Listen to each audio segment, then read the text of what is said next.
Thursday night, homes shook across Cape Canaveral and Cocoa Beach. Residents stepped outside, looked toward the coast, and saw the sky painted orange. Blue Origin's New Glenn rocket, one of the most important rockets on the planet right now, had just destroyed itself on the launch pad. Not during launch, not in flight, on the ground, during a test. The explosion dealt a major setback to the Jeff Bezos-backed firm in its efforts to challenge a dominant SpaceX. But this is not just a story about one rocket blowing up. This is a story about what happens next to Amazon's satellite network, to NASA's moon missions, and to the future of the space race itself. Here is exactly what happened, and why it matters far more than a fireball. To understand why last night's explosion hit so hard, you need to understand what New Glenn actually is.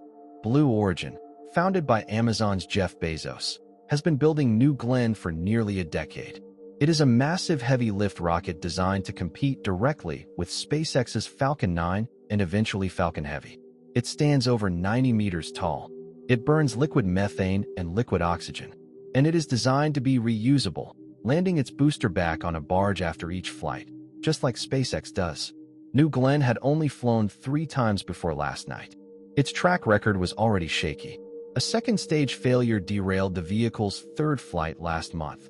A payload failed to reach its intended orbit, triggering an FAA investigation that only closed the day before the explosion. Blue Origin was under enormous pressure to perform. They needed to prove New Glenn was reliable. They needed to show the world they could compete with SpaceX. Last night, the rocket had other plans. Thursday night, during a hot fire test at a Space Force launch facility in Cape Canaveral, Florida, engineers ignited New Glenn's engines while the rocket was secured to the launch pad. This is standard procedure. A hot fire test is supposed to confirm the engine's work before the actual launch. It is supposed to be routine. It was not routine. The rocket exploded during an engine firing test being conducted ahead of a satellite launch planned for next week. What started as a standard ignition sequence turned into one of the most violent explosions Cape Canaveral has seen in years. Eyewitness footage showed a massive fireball erupting at the base of the rocket, then climbing upward with terrifying speed. Within seconds, the entire vehicle was consumed. The explosion was so powerful it produced a classic mushroom cloud that rose into the clouds above the launch site and was picked up on weather radar. The fireball was visible from Orlando, roughly 50 miles away. The rocket was destroyed, and as the smoke cleared, there was no sign of the erector gantry used to move the New Glenn from its hangar to the pad and to raise it from horizontal to vertical. Likewise, one of 2 tall lightning towers was no longer visible. The launch pad, Launch Complex 36, is gone. Not damaged. Gone. Cape Canaveral Space Force Station advised that launch vehicle debris is potentially hazardous and direct contact poses a risk to personal health and welfare. The one piece of genuinely good news: no one was hurt, according to officials at Cape Canaveral Space Force Station. Everyone was at a safe distance. Blue Origin confirmed all personnel were accounted for. But the rocket, the launch pad, and a significant piece of Blue Origin's near-term future, gone in seconds. The exact cause of last night's explosion is not yet confirmed.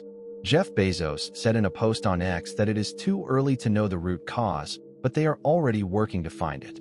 But the timing gives us a significant clue. This explosion happened just 24 hours after the FAA closed its investigation into New Glenn's previous failure, the 3rd flight in April where the upper stage failed to deliver its payload. The final mishap report identified the direct cause of that mishap as a cryogenic leak that froze a hydraulic line and led to a thrust anomaly during the 2nd stage engine burn. A cryogenic leak, frozen hydraulic lines, and now, a catastrophic explosion during the very next hot fire test. Whether last night's explosion shares the same root cause or represents an entirely new failure mode, we do not know yet. What we do know is that something went catastrophically wrong at the moment of engine ignition. The audio recorded immediately beforehand showed no evidence of the engines starting to spool up correctly. It was background noise and then a sudden violent detonation. This was not a slow burn that got out of control. This went from 0 to complete destruction in fractions of a second. Here is where the story gets significantly larger than one exploded rocket. Blue Origin was preparing the vehicle for its 4th launch, which was slated to deploy a batch of satellites for Amazon's LEO, a rival satellite network to SpaceX's Starlink. 48 satellites, nearly 30 tons of payload. The first major commercial mission for New Glenn and the first of 24 launches Amazon had booked with Blue Origin. Amazon said its satellites were not on the rocket when it exploded and remained secure. That is the good news. The bad news is those satellites now have no rocket to fly on, and Amazon's LEO constellation is running against a regulatory deadline. They need satellites in orbit to retain the radio frequencies they have licensed. Miss that deadline, and they lose those frequencies permanently to competitors. But the consequences stretch even further than Amazon. NASA Administrator Jared Isaacman responded to the explosion directly, showing how important the rocket is to the agency's plans going forward, saying spaceflight is unforgiving and developing new heavy-lift launch capability is extraordinarily difficult. NASA will provide information on any impacts to the Artemis and moon-based programs as it becomes available. That statement is carefully worded. Read between the lines. NASA is genuinely worried. Blue Moon, Blue Origin's lunar lander, is too large for any other rocket's payload fairing. It can only launch on New Glenn, and Blue Origin was supposed to deliver a lunar lander demonstration ahead of the Artemis 3 moon landing. With New Glenn potentially grounded for a year or more, that entire timeline is now in serious question. Launch Complex 36 needs to be rebuilt from scratch. The transporter erector is destroyed. One lightning tower is gone. The ground infrastructure that took years to build is going to take significant time and money to replace.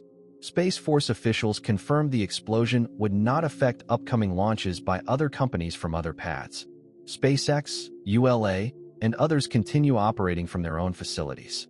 But for Blue Origin specifically, this is not a setback measured in weeks. This is measured in months, possibly over a year. And that timeline has consequences that ripple outward. Amazon's satellite deployment, NASA's moon program, the broader question of whether Blue Origin can remain a credible competitor to SpaceX in the heavy lift market. SpaceX has been through this. In 2016, a Falcon 9 exploded on the pad at Cape Canaveral, and they were back flying within 4 months. But that recovery was only possible because they had a second launch pad to return to flight from while the damaged one was rebuilt. Blue Origin does not have that option. Elon Musk responded to the explosion on X, writing, "Most unfortunate." 2 words. From the one person who benefits most from what happened last night. The space race just got a lot more complicated. Blue Origin is down. Amazon's satellite plans are in chaos. NASA's moon timeline is uncertain.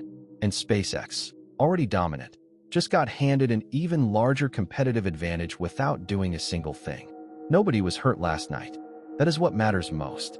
But the fireball that lit up the Florida sky on May 28, 2026, is going to cast a long shadow over everything that comes next.